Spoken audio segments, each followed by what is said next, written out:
amazing history of paper. Cai Lun was a Chinese scholar who lived 2000 years ago. He was a man with great ideas and would often be seen mixing many things together.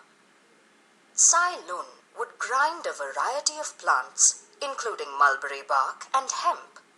He would make a big, wet mixture of separate fibers, then spread it out on a rough cloth mat, around which he put a bamboo frame. It looked a big mess, and his friends and neighbors made fun of him and his funny ideas. Little did anyone figure out that Cai Lun was on his way to changing the lives of people forever. When Cai Lun had completed the process and the sun had dried the mixture, everyone realized that he had made something really remarkable. This messy project was to become one of the most important inventions ever. Cai Lun had invented paper. Over the years, we have made wholehearted use of Cai's invention.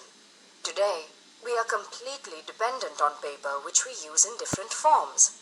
It is difficult to imagine our lives without paper. People used to write even before paper was invented. They scratched and painted on cave walls, drew on wet clay, and carved on stones.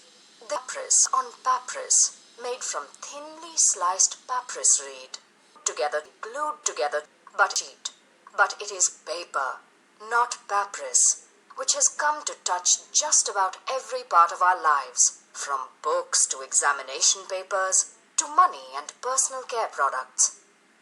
There is never a day, and hardly a waking hour, when we do not use paper. Lun's invention is so unbelievably simple that you can recreate it at home and make your own paper. What Cai Lun and others discovered was that plant fibers, when soaked in water, bind together to form a sort of paper. Chinese paper making spread from Asia into Africa and Europe and all over the world. Soon, just about everyone knew how to make paper. Still, there wasn't enough paper for all, since making it used up a lot of paper-making material, which was difficult to find in those days. In the 18th century, a man named René de Réaumur watched some wasps we now call the paper wasp. These insects were munching on wood. They were not eating it exactly, but chewing it up, spitting out the soft mixture, and forming nests with it. Réaumur observed this activity. He put on his thinking cap and realized that the wasps were making paper out of wood.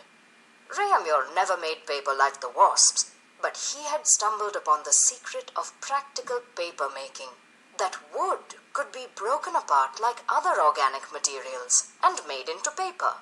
If Réaumur had written down his paper recipe or the wasp's recipe, it might have looked like this. Wood fiber plus water plus energy is equal to paper. This basic idea proves to be a great success till today. We change the kinds of wood and the ways of making the mixture to get the different kinds of paper we want. There are many types of paper: newspapers, school books and writing stationery, envelopes, packing and wrapping paper, paper towels, tissue and personal hygiene products. Now, every day, paper-making companies around the world turn wood from trees into pulp, pulp into paper, and paper into products we all need and use. Today, more than 95% of paper is made from wood. Paper was once made one sheet at a time by artists, and many people still enjoy making their own special paper. In the last 20 years, the usage of paper has increased significantly, which has encouraged cutting down of trees. This can be checked by using recycled paper, because recycling 1 ton of paper saves about 17 trees.